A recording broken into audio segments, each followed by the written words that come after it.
सूज जाता है, वो धीरे धीरे करके उसको जगह मिलती नहीं और धीरे धीरे करके मुंह सूज जाता है उनका, जिसकी वजह से ये प्रॉब्लम हो जाती है। और कीड़ा लगना ਕਹਿੰਦੇ ਉਹ ਕੀ ਚੀਜ਼ ਹੁੰਦੀ ਹੈ? उसी को सर कैविटी कहते हैं।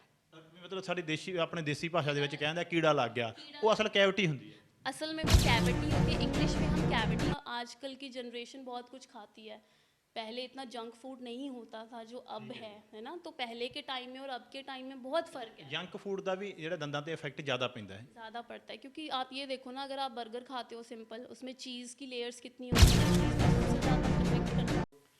ਸਤਿ ਸ਼੍ਰੀ ਅਕਾਲ ਜੀ, ਤੁਸੀਂ ਦੇਖ ਰਹੇ ਹੋ ਲੋਕਵਾਈ ਟੀਵੀ ਤੇ ਮੈਂ ਮਨਿੰਦਰਜੀਤ ਸਿੱਧੂ। ਅੱਜ ਅਸੀਂ ਗੱਲ ਕਰਾਂਗੇ ਜੈਤੋ ਸ਼ਹਿਰ ਬਾਰੇ। ਸਭ ਤੋਂ ਪਹਿਲਾਂ ਕਿ ਜੈਤੋ ਸ਼ਹਿਰ ਦੇ ਵਿੱਚ ਬੜੇ ਲੰਮੇ ਸਮੇਂ ਤੋਂ ਡਾਕਟਰਾਂ ਦੀ ਕਮੀ ਆ, ਕਿਸੇ ਵੀ ਤਰੀਕੇ ਦਾ ਹੋਵੇ, ਕਿਸੇ ਬਿਮਾਰੀ ਦਾ ਹੋਵੇ, ਡਾਕਟਰਾਂ ਦੀ ਇੱਥੇ ਬਹੁਤ ਕਮੀ ਰਹੀ ਹੈ। ਚਾਹੇ ਸਰਕਾਰੀ ਹਸਪਤਾਲ ਹੋਵੇ, ਚਾਹੇ ਨਿੱਜੀ ਹਸਪਤਾਲਾਂ ਦੀ ਗੱਲ ਹੋਵੇ, ਕਿਸੇ ਵੀ ਤਰ੍ਹਾਂ ਦੇ ਡਾਕਟਰਾਂ ਦੀ ਘਾਟ ਹੋਣ ਕਾਰਨ ਲੋਕਾਂ ਨੂੰ ਬੜੀਆਂ ਪਰੇਸ਼ਾਨੀਆਂ ਦਾ ਸਾਹਮਣਾ ਕਰਨਾ ਪੈ ਰਿਹਾ। ਇੱਥੇ ਹੀ ਇੱਕ ਸੰਸਥਾ ਜੋ ਕਿ ਲਾਇਨਸ ਕਲੱਬ ਦੇ ਨਾਮ ਨਾਲ ਹੈ, ਉਹਨਾਂ ਵੱਲੋਂ ਅੱਖਾਂ ਦੇ ਡਾਕਟਰ ਅਤੇ ਕਈ ਹੋਰ ਡਾਕਟਰ ਇੱਥੇ ਪ੍ਰੋਵਾਈਡ ਕੀਤੇ ਜਾਂਦੇ ਆ ਲੋਕਾਂ ਦੀ ਸਹੂਲਤ ਲਈ। ਤਾਂ ਲਾਇਨਸ ਕਲੱਬ ਦੇ ਵਿੱਚ ਪਿਛਲੇ ਕਈ ਸਾਲਾਂ ਤੋਂ ਸੇਵਾਵਾਂ ਦੇ ਰਹੇ ਨੇ ਬਤੌਰ ਜਿਹੜੇ ਦੰਦਾਂ ਦੇ ਡਾਕਟਰ, ਜਿਹਨੂੰ ਅਸੀਂ ਡੈਂਟਲ ਵੀ ਕਹਿ ਦਿੰਦੇ ਹਾਂ, ਡੈਂਟਿਸਟ ਵੀ ਕਹਿ ਦਿੰਦੇ ਹਾਂ, ਬਤੌਰ ਦੰਦਾਂ ਦੇ ਡਾਕਟਰ ਉਹ ਸੇਵਾਵਾਂ ਦੇ ਰਹੇ ਨੇ। ਦੰਦਾਂ ਬਾਰੇ ਕਿਹਾ ਜਾਂਦਾ ਹੈ ਕਿ ਦੰਦ ਗਏ ਤਾਂ ਸਵਾਦ ਗਿਆ। ਜੇਕਰ ਅਸੀਂ ਭੋਜਨ ਦਾ ਸਵਾਦ ਲੈਣਾ ਹੈ, ਖਾਣੇ ਦਾ ਸਵਾਦ ਲੈਣਾ, ਤਾਂ ਉਹ ਸਾਨੂੰ ਦੰਦਾਂ ਨਾਲ ਹੀ ਜਿਹੜਾ ਆਉਂਦਾ ਹੈ। ਜੇਕਰ ਦੰਦ ਚਲੇ ਜਾਂਦੇ ਆ, ਸਿਆਣਿਆਂ ਦਾ ਕਹਿਣਾ, ਤਾਂ ਫਿਰ ਜ਼ਿੰਦਗੀ ਦਾ ਜਿਹੜਾ ਭੋਜਨ ਦਾ ਸਵਾਦ ਆ ਉਹ ਖਤਮ ਹੋ ਜਾਂਦਾ ਹੈ। ਤਾਂ ਦੰਦਾਂ ਦੇ ਇਲਾਜ ਬਾਰੇ ਸਾਡੇ ਭਾਰਤ ਦੇਸ਼ ਵਿੱਚ ਕਿਹਾ ਜਾਂਦਾ ਹੈ ਕਿ ਸਾਡੇ ਲੋਕਾਂ ਦਾ ਦੰਦਾਂ ਦੇ ਇਲਾਜ ਵਾਲੇ ਪਾਸੇ ਕੋਈ ਜ਼ਿਆਦਾ ਧਿਆਨ ਨਹੀਂ ਹੈ। ਦੰਦਾਂ ਦਾ ਜਿਹੜਾ ਇਲਾਜ ਹੈ ਉਹ ਬੜਾ ਮਹਿੰਗਾ ਹੁੰਦਾ ਹੈ, ਇਸ ਕਰਕੇ ਵੀ ਲੋਕ ਕੁਝ ਪਾਸਿਆਂ ਵੱਟਦੇ ਆ ਅਤੇ ਕੁਝ ਲੋਕ ਜਿਹੜਾ ਕਿ ਉਹ ਦੰਦਾਂ ਦੀ ਕੇਅਰ ਵੀ ਨਹੀਂ ਕਰਦੇ। ਬਾਕੀ ਬਿਮਾਰੀਆਂ ਪ੍ਰਤੀ ਉਹ ਸੁਹਿਰਦ ਹੁੰਦੇ ਆ, ਪਰ ਇਹਨਾਂ ਪ੍ਰਤੀ ਉਹ ਸੁਹਿਰਦ ਨਹੀਂ ਹੁੰਦੇ। ਸਾਡੇ ਨਾਲ ਨੇ ਡਾਕਟਰ ਸਰਿਤਾ ਮਹੇਸ਼ਵਰੀ, ਜੋ ਕਿ ਲਾਇਨਸ ਕਲੱਬ ਦੇ ਵਿੱਚ ਬਤੌਰ ਡੈਂਟਿਸਟ ਨੇ, ਦੰਦਾਂ ਦੇ ਡਾਕਟਰ ਨੇ। ਉਹਨਾਂ ਨਾਲ ਗੱਲਬਾਤ ਕਰਾਂਗੇ ਅੱਜ ਦੰਦਾਂ ਦੀਆਂ ਬਿਮਾਰੀਆਂ ਬਾਰੇ ਅਤੇ ਹੋਰ ਜਿਹੜੀਆਂ ਕਿ ਲੋਕਾਂ ਦੀ ਜਿਹੜੀ ਅਵੇਅਰਨੈਸ ਨਹੀਂ ਹੈ ਇਹਦੇ ਨਹੀਂ, ਉਹਦੇ ਬਾਰੇ ਵੀ ਉਹਨਾਂ ਨਾਲ ਗੱਲਬਾਤ ਕਰਾਂਗੇ। ਸਵਾਗਤ ਹੈ ਡਾਕਟਰ ਸਾਹਿਬ ਤੁਹਾਡਾ। नमस्कार जी। ਡਾਕਟਰ ਸਾਹਿਬ, ਪਹਿਲਾ ਸਵਾਲ ਹੈ ਸਾਡਾ ਕਿ ਭਾਰਤ ਦੇ ਵਿੱਚ ਅਸੀਂ ਦੇਖਦੇ ਹਾਂ ਕਿ ਲੋਕ ਦੰਦਾਂ ਵੱਲ ਘੱਟ ਧਿਆਨ ਦਿੰਦੇ ਆ, ਇਹਦੇ ਕੀ?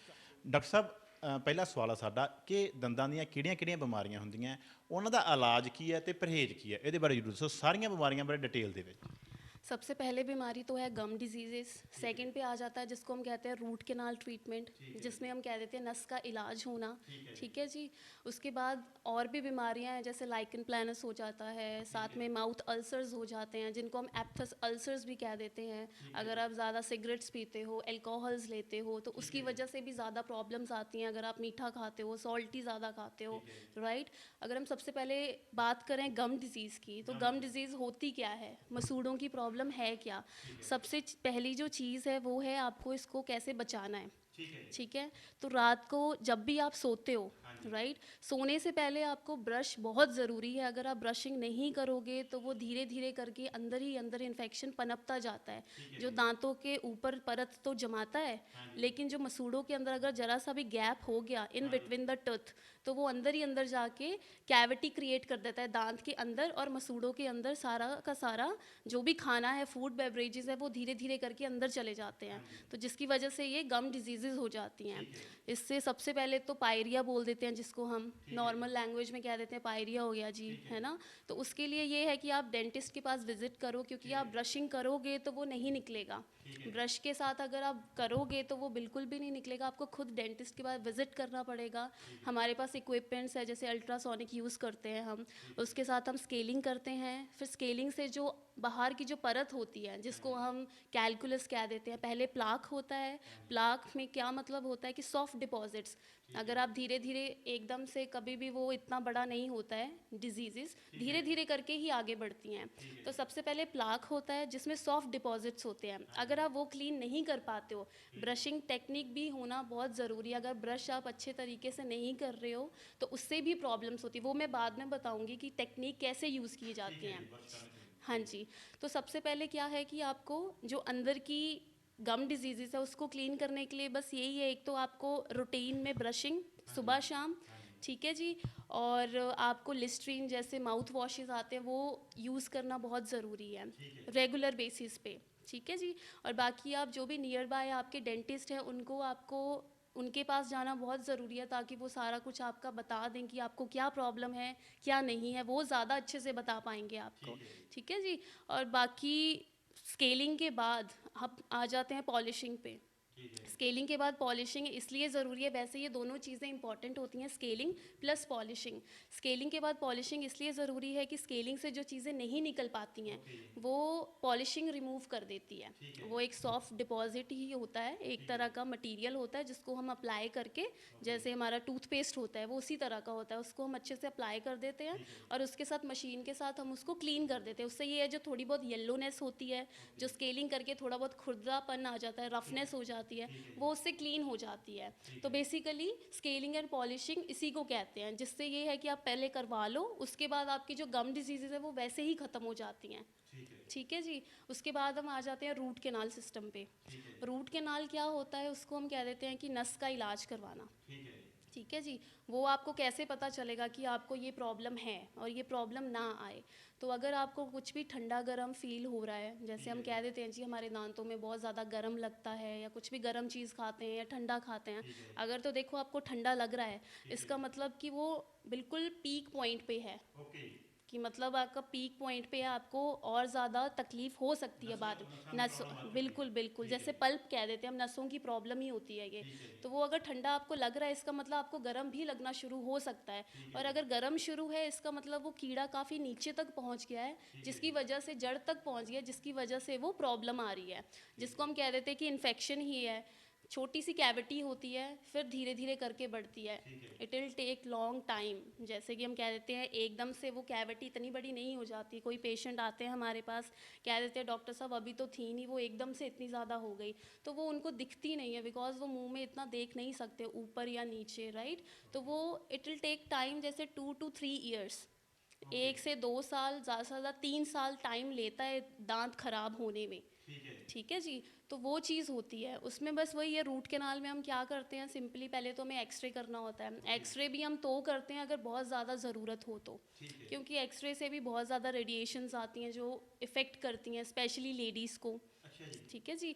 वो चीज़ हो जाती है। तो उसमें क्या होता है कि सबसे पहले हम ओपनिंग करते हैं पूरा, फिर उसको क्लीन करते हैं अंदर से, फिर उसके अंदर मेडिसिन भरते हैं। जहाँ से हमने नस को निकाला होता है वहीं पे हम अंदर उसको दवाई भर देते हैं, जो जड़ होती है उसी के अंदर से हम निकाल के उसमें हम पुट अप कर देते हैं। ठीक है, जिसको हम ऑब्चुरेशन कह देते हैं इन डेंटल लैंग्वेज। फिर उसके बाद क्या है कि कैपिंग बहुत ज़रूरी है। अगर हम आ जाते हैं कि कैपिंग्स कितने टाइप्स की होती हैं, वो भी काफ़ी टाइप्स की होती है। पहले मेटल की कैपिंग चलती होती थी, पहले के टाइम में, राइट। अब भी चलती हैं, बट अब लोग बहुत अवेयर हो गए अपने एस्थेटिक प्रूवन को लेके, कि हमें दिखने में जैसा हमारा, ਜਿਵੇਂ ਪੁਰਾਣੇ ਸਮੇਂ ਦੇ ਵਿੱਚ ਉਹ ਸੋਨੇ ਦਾ ਦੰਦ ਜਿਹਾ ਲਵਾਇਆ ਵਾ ਹੁੰਦਾ ਸੀ। बिल्कुल अब भी वो सोने के लोग लगवाते हैं। फॉरेन कंट्री में ज़्यादा ट्रेंड है, जैसे म्यूजिशियंस हो गए, आपके सिंगर्स हो गए, उनको डायमंड के हो गए, गोल्ड के हो गए, सिल्वर के हो गए, वो लोग लगवाते हैं। यहाँ के लोगों के अब अवेयरनेस ये है कि हम सुंदर दिखें बेसिकली, कि जैसे हमारा दांत का कलर है वैसे ही कलर का हमारा दांत हो।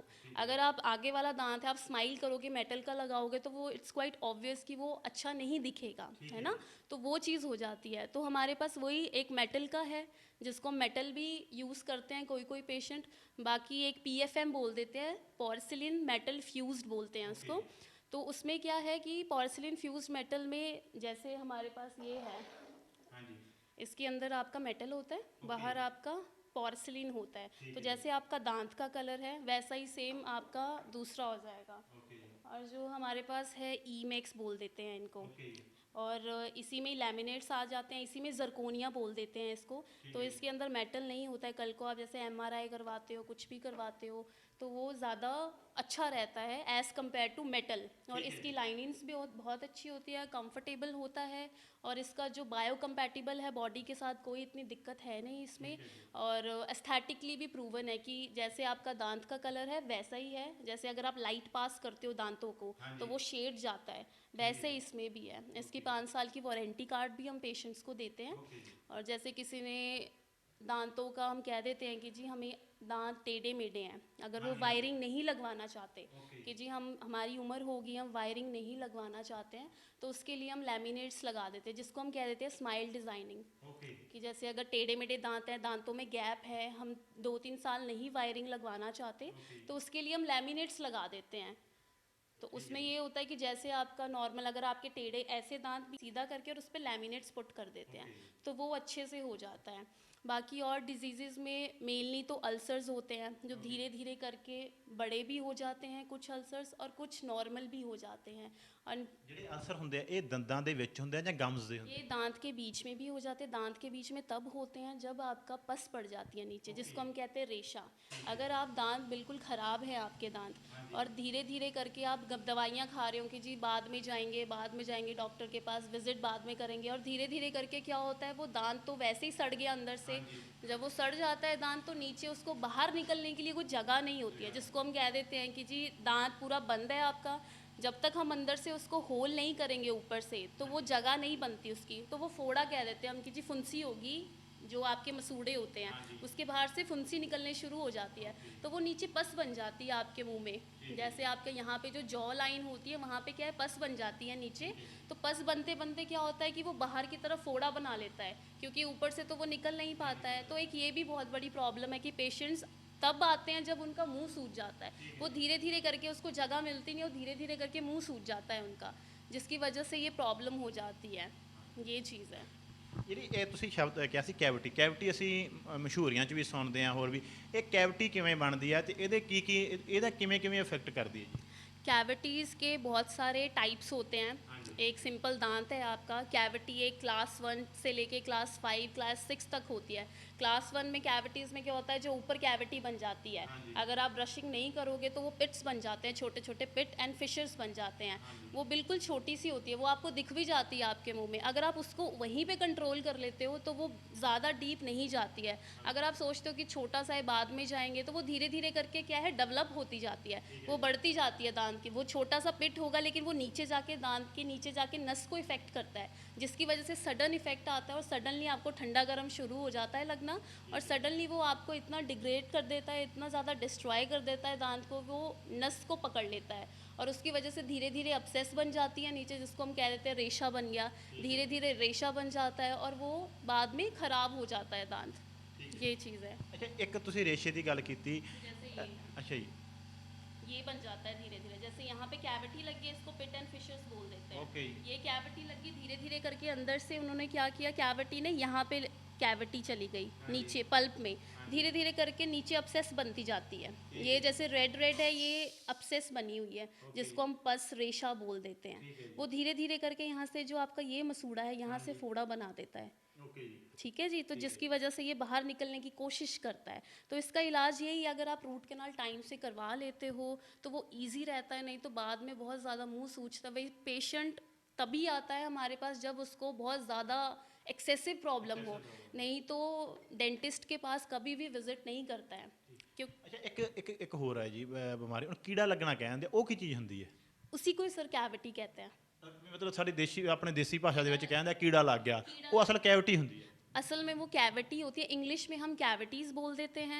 एक सिंपल कैविटी को हम कैविटी बोल देते हैं, ज़्यादा होगी तो हम कैविटीज़ बोल देते हैं, राइट। तो उसमें ये होता है, वही है छोटा सा, अगर हम ब्रश नहीं करते हैं टाइम से, कुल्ली नहीं करते हैं, अगर हम माउथ वॉश भी नहीं करते हो, तो धीरे धीरे कुछ भी आप खाते हो तो वो कैविटीज़ लगती ही लगती है। स्पेशली आप मीठा खाते हो, राइट, मीठा खा के आप रात को सोओगे विदाउट ब्रशिंग तो भी ये प्रॉब्लम्स आती हैं। तो सबसे ज़्यादा इंपॉर्टेंट है कि जब भी आप रात को सोते हो तो आपको ब्रश करना बहुत ज़रूरी है, क्योंकि रात को ही सारे कीटाणु जो जर्म्स होते हैं वही आपके मुंह में, आप ये सोचो दिन में आप कितनी चीज़ें खाते हो, 36 चीज़ें खाते हो। मेरा मानना ये है कि आप अगर छोटा सा बिस्किट भी खाते हो रात को, कि आपने ब्रश कर लिया, एक छोटा सा बिस्किट ही तो खाया है, कोई इशू नहीं है, तब भी आपको उसके बाद भी ब्रशिंग बहुत ज़रूरी है। ब्रश नहीं करोगे तो वो धीरे धीरे, क्योंकि स्लाइवेशन नहीं बनती रात को, जब आप सोते हो तो आपका स्लाइवा भी धीरे धीरे बनता है, जब आप बोलते हो तो आपका थूक बनता है, जिसकी वजह से जो बैक्टीरियाज होते हैं वो फ्लश आउट होते रहते हैं। ठीक है, तो सुबह कैविटीज़ कम होती हैं। क्यों? क्योंकि आपका जो स्लाइवा है, थूक, वो बनता रहता है आपका, आप बोलते रहते हो, बनता रहता है, खाते पीते रहते हो, और जब आप सोते हो रात को तब आपका जो स्लाइवेशन होता है वो बहुत स्लो उसमें होता है, राइट, तो वो बनता नहीं है आपका। तो जब आप सोते हो तो उस टाइम आपको ध्यान रखना होता है कि आप ब्रश करके ही सो। साथ में एक इंटरडेंटल फ्लॉसेस होते हैं जो लोग अवेयर नहीं है उसके थ्रू, जैसे एक थ्रेड होता है, कुछ भी खाना फंसता है या ब्रश करने के बाद भी जो जिनके टाइट कॉन्टैक्ट्स होते हैं, जैसे आपके दांत बहुत टाइट हैं, आप ब्रश करोगे लेकिन वो वहाँ तक पहुँच नहीं पाते हैं, जिसकी वजह से गम डिजीज़ हो जाती हैं, कैविटीज़ लग जाती हैं, राइट। तो उसमें आप डेंटल फ्लॉस कर सकते हो। फ्लॉसिंग एक ये सिस्टम है कि वैक्स से बना होता है, कॉलगेट के आते हैं, पेप्सोडेंट्स के आते हैं, जो ब्रांड्स आते हैं उनका 70-80 रुपीज़ का आता है शायद से वो। आप नॉर्मली उसको लो, अपना थ्रेड निकालो और फ्लॉसिंग करो। अगर आप वो करना शुरू कर दोगे, उससे आपको कैविटीज़ भी नहीं होंगी, कोई गम डिजीज़ नहीं होंगी, आपको डेंटिस्ट के पास आना भी नहीं पड़ेगा। बट ये है कि आपको हाँ प्रॉब्लम्स हैं, क्योंकि आजकल की जनरेशन बहुत कुछ खाती है। पहले इतना जंक फूड नहीं होता था जो अब है ना। तो पहले के टाइम में और अब के टाइम में बहुत फ़र्क है, ਜੰਕ ਫੂਡ ਦਾ ਵੀ ਜਿਹੜਾ ਦੰਦਾਂ ਤੇ ਇਫੈਕਟ ਜ਼ਿਆਦਾ ਪੈਂਦਾ ਹੈ। ज़्यादा पड़ता है। क्योंकि आप ये देखो ना, अगर आप बर्गर खाते हो सिंपल, उसमें चीज़ की लेयर्स कितनी होती है, चीज़ तो सबसे ज़्यादा डिफेक्ट करता है आपके दांतों को, है ना जी। और बर्गर हो गए, अगर आप सिंपल रोटी दाल रोटी खाते हो तो उनमें तो फिर भी न्यूट्रिशंस होते हैं। जो आप चीज़ खाते हो, बर्गर टिक्की खाते हो, है ना, सारी चीज़ें उनमें एक बर्गर में होती है, तो वो सारी चीज़ें फ्राइड हैं। वो आप खाओगे तो कहीं ना कहीं वो दांतों में फंसेगा, और आप अगर दिन में भी खाते हो कहीं ना कहीं टाइट कॉन्टैक्ट्स हैं, है ना, तो उसमें भी फंस जाता है वो। धीरे धीरे ब्रश करोगे वो निकलेगा नहीं, तो कहीं ना कहीं कैविटी वो बनेगी ही बनेगी। और वो तब नहीं पता चलता है, 1-2 साल बाद पता चलता है, जब दांत बहुत ज़्यादा ख़राब हो जाता है। तो इसलिए डेंटिस्ट के पास विज़िट करना बहुत ज़रूरी है। ज़्यादा नहीं तो 1-2 महीने में आपको विज़िट कर लेना चाहिए। और जो सफाई है वो भी 6 महीने बाद आप करवा लो एक बार, तो ज़रूरी है, ताकि आपका डेंटिस्ट जो है वो बता भी दे कि भैया आपको ये प्रॉब्लम है, ये प्रॉब्लम हो सकती है, और जो छोटी सी कैविटी है उसको वहीं पे स्टॉप करवा लो, ताकि आपका रूट कैनाल का सिस्टम ना बने, कि आपको और ज़्यादा प्रॉब्लम्स ना हो। उससे आपके पैसे भी बचेंगे, जो चीज़ आपकी 4-5 हज़ार में होगी वो आपकी वही 500-600 रुपये में हो जाएगी, अगर आप वहीं पे उस चीज़ को स्टॉप कर लेते हो। जैसे अब लोग कहते हैं कि डेंटिस्ट्री में बहुत ज़्यादा पैसा लगता है, बहुत सारी चीज़ें हैं, बहुत महंगी है डेंटिस्ट्री। बट डेंटिस्ट्री महंगी भी है क्योंकि इसका काम भी बहुत ज़्यादा है। अगर आप छोटी सी कैविटी भी है, रूट कैनाल करते हो, साथ में अगर हम अपनी कॉस्ट कम कर दें रूट कैनाल की, वो तो चलो कोई इशू नहीं है, बट जो बाहर से लैब से बन के आती है कॉस्ट, उसको हम चेंज नहीं कर सकते। जैसे अब लैमिनेट्स हो गए आपके सारे, ये कहते हैं हम कैप्स हो गए, क्राउन्स हो गए, उनको हम चेंज नहीं कर सकते, क्योंकि हमें भी वही पेशेंट हमें देगा तो हम आगे जाके रेफ़र कर सकते हैं, जी आपने ये कॉस्ट लेनी है इनसे। तो वो चीज़ें हैं। ਅੱਛਾ ਡਾਕਟਰ ਸਾਹਿਬ, ਇੱਕ ਸਮੱਸਿਆ ਹੋਰ ਬਹੁਤ ਆਉਂਦੀ ਹੈ ਲੋਕਾਂ ਨੂੰ, ਦੰਦ ਟੁੱਟਣ ਦੀ। ਥੋੜੀ ਜੀ ਗੱਲ ਨਾਲ ਅੱਜ ਕੱਲ੍ਹ ਬਹੁਤ ਲੋਕ ਆਉਂਦੇ ਆ, ਤੁਹਾਡੇ ਕੋਲ ਵੀ ਆਉਂਦੇ ਹੋਣਗੇ, ਕਿ ਦੰਦ ਭੁਰ ਗਿਆ ਜੀ, ਸਾਡਾ ਦੰਦ ਟੁੱਟ ਗਿਆ ਜੀ। ਇਹ ਸਮੱਸਿਆ ਕਿਉਂ ਪੈਦਾ ਹੋ ਰਹੀ ਹੈ? ये छोटी सी, मैंने आपको बोला ना, एक छोटी सी चीज़ है कैविटी, ये सारी समस्याएं वहीं से ही शुरू होती है और वहीं पे ख़त्म हो जाती है। ਟੁੱਟਦਾ ਵੀ ਕੈਵਿਟੀ ਕਰਕੇ ਹੈ। कैविटी, और कभी कभी ये भी चांसेस होते हैं, अगर आप खेलते खेलते कोई फॉल हो गए, कहीं पे गिर गए, ब्रेकेज हो गया, वो तो अलग डिफरेंट इशू हो गया। एक जो दांत भुरता है वो कैविटी छोटी सी चीज़ है। डेंटिस्ट्री में बहुत ज़्यादा चीज़ें भी नहीं होती है और बहुत कम चीज़ें भी नहीं होती है। शुरुआत एक छोटी सी कैविटी से ही होती है और ख़त्म भी वहीं होती है ना। ਮਤਲਬ ਜਿਵੇਂ ਕਹਿ ਲਈਏ ਕਿ ਜਿਹੜਾ ਕੀੜਾ ਹੈ ਉਹ ਜਿਹਨੂੰ ਅਸੀਂ ਦੇਸੀ ਭਾਸ਼ਾ 'ਚ ਕਹਿ ਲਈਏ ਵੀ ਕੀੜਾ ਲੱਗ ਜਾਂਦਾ, ਤਾਂ ਹੌਲੀ ਹੌਲੀ ਉਹ ਸਾਰੇ ਦੰਦ ਨੂੰ ਇਫੈਕਟ ਕਰਨਾ ਸ਼ੁਰੂ ਕਰ और ਦਿੰਦਾ। साथ वाले दांत को भी इफेक्ट करना शुरू कर देता है। आपको नहीं पता कीड़ा कहाँ लगा है। अगर दांत आपके यहाँ है, अगर ऊपर लगा है फिर तो एक सिंगल दांत को करेगा, अगर गलती से साइड में लग गया तो साइड से दोनों दांत कांटेक्ट में है तो एक की तरफ ये दूसरे की तरफ भी बढ़ेगा, एक दांत से दूसरे की तरफ भी वो धीरे धीरे बीमारी बढ़ेगी। ਅੱਛਾ, ਇੱਕ ਹੋਰ ਹੈ ਇੱਥੇ ਗੱਲ ਜੀ, ਕਿ ਕਿਹਾ ਜਾਂਦਾ ਹੈ ਵੀ ਕੀੜੇ ਲੱਗਣ ਦੀ ਤੁਸੀਂ ਗੱਲ ਦੱਸਤੀ, ਉਸ ਤੋਂ ਬਾਅਦ ਜਿਹੜਾ ਠੰਡਾ ਗਰਮ ਤੁਸੀਂ ਇਹ ਵੀ ਦੱਸਤਾ। ਅੱਛਾ, ਇੱਕ ਹੋਰ ਸਵਾਲ ਆ ਸਾਡਾ, ਕਿ ਜਿਹੜਾ ਦੰਦਾਂ ਨੂੰ ਲੈ ਕੇ ਜਿਹੜੇ ਲੋਕ ਹੈ ਇਹ ਅਵੇਅਰ ਕਿਉਂ ਘੱਟ ਹੈ? ਕਿਉਂ ਜਿਹੜਾ ਅਸੀਂ ਦੇਖਦੇ ਹਾਂ ਕਿ ਭਾਰਤ ਦੇ ਵਿੱਚ ਲੋਕ ਇੰਨਾ ਸੀਰੀਅਸ ਨਹੀਂ ਲੈਂਦੇ ਇਹਨਾਂ ਨੂੰ, ਵਿਦੇਸ਼ਾਂ ਦੇ ਵਿੱਚ ਲੈਂਦੇ ਆ ਅਤੇ ਇਲਾਜ ਵੀ ਬੜਾ ਮਹਿੰਗਾ ਹੈ ਇਹਦਾ। ਇੱਥੇ ਇਹ ਤੁਹਾਨੂੰ ਕੀ ਲੱਗਦਾ, ਤੁਸੀਂ ਹਰ ਰੋਜ਼ ਵਿਚਰਦੇ ਹੋ, ਤੁਸੀਂ ਦੇਖਿਆ ਹੋਣਾ, ਕਿਉਂ ਇਹ ਕਮੀ ਹੈ? मुझे जहाँ तक लगता है कि सबसे ज़्यादा कमी वही है अवेयरनेस की। आजकल की जो जनरेशन है वो फिर अवेयर है अपने बच्चों को लेके, खुद को लेके। जो पहले की जनरेशन है वो थोड़े से अवेयर कम है, क्योंकि एक तो ये है कॉस्टली बहुत है। सबसे बड़ा जो सिस्टम है इस चीज़ का डेंटिस्ट्री का वो है कि वो कॉस्टली बहुत है। अब मैं अगर स्केलिंग का चार्जेस, आप बाहर शहरों में जाओगे स्केलिंग 2000-3000 से कम नहीं लेते कोई भी, ठीक है जी। अगर हम यहाँ पे देखें, यहाँ पे नॉर्मली हम 350-400 रुपये में कर देते हैं स्केलिंग। तो अगर आप बोलते हो कि इसमें भी ज़्यादा है ना, वो चीज़ हो जाती है, तो पेशेंट को बहुत ज़्यादा कॉस्टली लगती है वो चीज़। ਇਹ ਚੀਜ਼ ਦਾ ਫੈਕਟ ਹੈ ਮਤਲਬ ਜਿਹੜੀ ਇਹ ਸਕੇਲਿੰਗ ਹੈ ਇਹ ਮਤਲਬ ਜੇ ਤੁਸੀਂ ਵੱਡੇ ਸ਼ਹਿਰਾਂ 'ਚ ਜਾਈਏ ਉੱਥੇ 2-2000 ਰੁਪਏ ਦੀ ਹੈ, ਇੱਥੇ ਤੁਸੀਂ 300 ਰੁਪਏ 300 रुपए कर बिल्कुल, मेरा खुद का क्लिनिक था चंडीगढ़ में, तो मैं खुद वहाँ पे कॉस्ट, वहाँ के लोग वही एजुकेटेड लोगों का भी आ जाता है थोड़ा सा। ਹੈ ਕਿ ਜਿਹੜਾ ਆਰਸੀਟੀ ਬਾਰੇ ਦੱਸਿਆ, ਇੱਕ ਕਹਿੰਦਾ ਕਿ ਜਿਹੜਾ ਦੰਦ ਅਸੀਂ ਡੈੱਡ ਕਰਾ ਕੇ ਲਿਆਉਣਾ ਹੈ, ਅਸੀਂ ਦੰਦ ਨੂੰ ਡੈੱਡ ਕਰਾਉਣਾ ਹੈ, ਇਹਨੂੰ ਖਤਮ ਕਰ, ਉਹ ਕੀ ਚੀਜ਼ ਹੁੰਦੀ ਹੈ? डेड का मतलब वही है कि आप रूट केनाल ट्रीटमेंट जो है, जब दांत बहुत ज़्यादा ख़राब हो जाता है, जब आपको पेन होना शुरू हो जाता है और जब आपकी अब्सेस बन जाती है, रेशा बन जाता है, तभी हम उसको डेड करते हैं। अगर उससे पहले हमें डेड करने की ज़रूरत ही नहीं है, जब दर्द ना हो। अगर कैविटी है, कैविटी को तो हम रिमूव करके उसमें हम फिलिंग कर सकते हैं। फिलिंग्स भी 2 टाइप्स की आती है, नॉर्मल जीआईसी हो गया, एक लेज़र वाली फिलिंग कह देते हैं जिसको, हमारी लैंग्वेज एक कॉम्पोजिट कहते हैं और जो नॉर्मल लोग हैं वो लेज़र कह देते हैं। उसका ये है कि जैसा आपका दांत है वैसा ही कलर हो जाता है उसका, और उसकी कंपैटिबिलिटी, ड्यूरेबिलिटी अच्छी होती है, राइट। तो उसमें वो चीज़ होती है। ਠੀਕ ਹੈ। ਅੱਛਾ, ਤੇ ਤੁਹਾਡੇ ਜਿਹੜੇ ਚਾਰजेस ਆ, ਜੇ ਅਸੀਂ ਵੱਡੇ ਸ਼ਹਿਰਾਂ ਦੇ ਮੁਕਾਬਲੇ ਗੱਲ ਕਰੀਏ, ਤੁਹਾਡੇ ਹਸਪਤਾਲ ਦੇ ਜਿਹੜੇ ਚਾਰਜ ਆ ਉਹਨਾਂ ਦਾ ਕਿੰਨਾ ਕੁ ਫਰਕ ਹੈ? ਜਿਵੇਂ ਅਸੀਂ ਮੇਨਲੀ ਲੋਕਾਂ ਨੂੰ ਕੀ ਲੋੜ ਪੈਂਦੀ ਹੈ ਕਿ ਤਾਰ ਚੜਾਉਂਦੇ ਆ, ਪੰਜਾਬੀ ਦੇ ਵਿੱਚ ਅਸੀਂ ਗੱਲ ਕਰਾਂਗੇ ਕਿ ਤਾਰ ਚੜਾਉਣੀ, ਦੰਦ ਡੈੱਡ ਕਰਾਉਣਾ ਤੇ ਨਾਲ ਹੀ ਕੈਪ ਚੜਾਉਣਾ, ਉਹਦਾ ਜਿਹੜਾ ਅਸੀਂ ਵੱਡੇ ਸ਼ਹਿਰਾਂ ਦੇ ਮੁਕਾਬਲੇ, ਤੁਸੀਂ ਇੱਕ ਸੰਸਥਾ ਦੇ ਵਿੱਚ ਬੈਠੇ ਹੋ, ਕਿੰਨਾ ਕੁ ਚਾਰजेस ਦਾ ਫਰਕ ਹੈ? चार्जेस का काफ़ी फ़र्क है, आप मान के चलो कि 30-40% तो है ही, ठीक है, बेसिकली। और बाकी अगर आप, डिपेंड करता है कि आप क्वालिटी कौन सी लेते हो। जो मैंने काम करना है देखो वो तो मैंने ही करना है, वो तो मेरे ही रेट्स हैं। अगर पेशेंट कोई कह भी देता है जी कम कर दो, हम कर भी देते हैं, इतना कोई इशू नहीं है। बट जो बेसिकली देखा जाए कि क्राउन्स हैं जो आप कैप्स लगवाते हो, उनमें बहुत सारे डिफरेंट टाइप्स आते हैं। जैसे मैंने आपको कहा PFM आता है जिसमें मेटल और पोर्सिलिन फ्यूज्ड होता है, एक जरकोनियाज आते हैं, उसके बाद लेमिनेट्स हम लगाते हैं जिनको हम कह देते हैं कि ईमेक्स क्राउन्स आते हैं। तो वो काफ़ी ज़्यादा एक्सपेंस है। बाहर आपका 10,000 रेट है, 10,000 से लेके 15 तक आपका जर्नल एक दांत का आपका रेट है। यहाँ पे हम वही 4500 में करते हैं बेसिकली। और जो उससे कम का है, अगर आप मेटल वाला लगाते हो, मेटल फ्यूज्ड, वो 1200 से शुरू है, आप 1200, 1500, 2000 तक का है। वो क्वालिटी वेस्ट पे डिपेंड करता है कि हम पेशेंट को सारी क्वालिटीज़ बता देते हैं कि जी हमारे पास ये चीज़ें हैं, अब आपने देखना है कि आपने कौन कौन सी चूज़ करनी है वो। क्योंकि मेरा देखो, जो अगर मैं रूट केनाल करती हूँ, मैं नॉर्मली चाहे गम डिजीज़ के लिए स्केलिंग कह दो, आप स्केलिंग करती हूँ या पॉलिशिंग करती हूँ, वो तो मेरा काम है। बट जो मेन जो खर्चा है वो है कैप्स का, है ना जी। तो वो बाहर से ही बन के आती हैं, तो मेन खर्चा उसी का ही है। बाकी जो इधर का है वो तो फिर कम खर्चा है। ठीक है, ਜਿਹੜਾ ਬਾਹਰੋਂ ਕੰਮ ਤਿਆਰ ਹੋ ਕੇ ਆਉਣਾ ਉਹ हम ब्रेसेस वगैरह लगवाते हैं। आजकल ब्रेसेस में भी मेटल की चलती थी पहले, अब आ गई हैं सेरामिक और इनविजिलाइनर बोलते हैं जिनको, क्लियर अलाइनर्स बोलते हैं। तो पहले मेटल्स की लगती थी। मेटल्स में ये होता था कि काम दोनों सेरामिक और मेटल दोनों एक ही काम करते हैं, टाइम उतना ही लगता है, बट ये है कि मेटल का दिखता है और सेरामिक दिखती नहीं है। ये है। तो जो पेशेंट, कुछ लड़कियां होती हैं, जैसे मेरे पास पेशेंट्स आ जाते हैं कि जी दिखनी नहीं चाहिए वायरिंग, कोई ऐसी चीज़ बताओ कि वायरिंग ना दिखे हमारी। ਇਹ ਚੀਜ਼ ਵੀ ਆ ਗਈ ਹੈ ਵੀ ਹੁਣ ਜਿਵੇਂ ਅੱਗੇ ਦੇਖਦੇ ਸੀ ਤਾਰ ਦੂਰੋਂ ਦਿਖ ਜਾਂਦੀ ਸੀ ਕਿ ਤਾਰ ਪਈ, ਹੁਣ ਪਤਾ नहीं लगता, दिखेगी। उसमें सेरामिक है वो दिखती नहीं है, दूसरी दिखती है मेटल वाली। उससे भी अगर आप अपग्रेडेशन में जाना चाहते हो, आजकल जैसे 2014 में शुरू हुआ था, क्लियर अलाइनर्स बोल देते हैं हम उनको।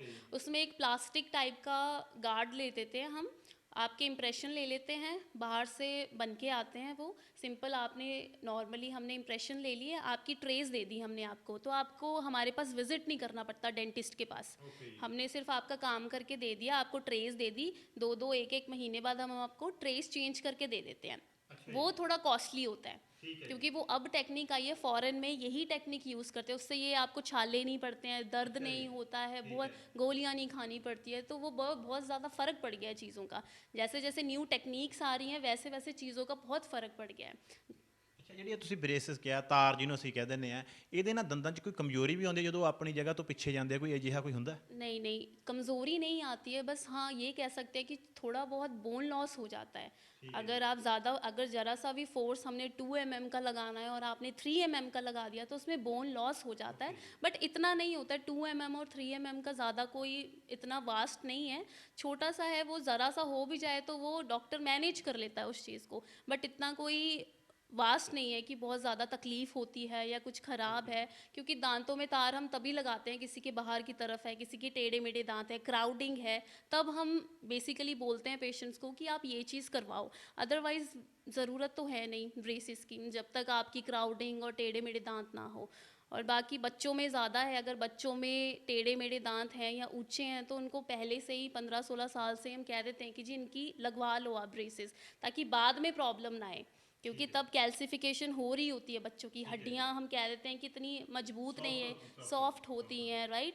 तो उसमें ये है कि जैसे आप ढाल लोगे किसी चीज़ को वैसे ही ढल जाएगी, राइट। अगर आप 20 साल से ऊपर 25 साल से ऊपर करवाते हो वो मजबूत हो जाती है। अगर आप नॉर्मली आपने तार से उसको इधर है आपने सीधा कर दिया उसको, फिर उसके बाद हमें रिटेनर्स तो देखो लगाने पड़ते हैं रिटेन करने के लिए, कि जैसी आपकी शेप थी उसी शेप में रहें, उसके लिए हमें रिटेनर्स लगाने पड़ते हैं। बट जब ज़्यादा उम्र हो जाती है तो उसमें अगर आप रिटेनर निकाल देते हो फिर वो उसी शेप में आने शुरू हो जाते हैं। इसीलिए हम कहते हैं कि कोई भी मेरे पास पेशेंट्स आते हैं, बच्चे आते हैं, ਛੋਟੀ ਉਮਰ ਦੇ ਵਿੱਚ ਇਹ ਸਮੱਸਿਆ ਤਾਂ ਛੋਟੀ ਉਮਰ 'ਚ ਹੀ ਕਰਵਾ ਲੈਣੀ। बिल्कुल बिल्कुल, अगर आपको लगता है आपके बच्चे के दांत बड़े आ रहे हैं, छोटे आ रहे हैं, या कोई दांत आ नहीं रहा है, तो आपको विजिट करना चाहिए।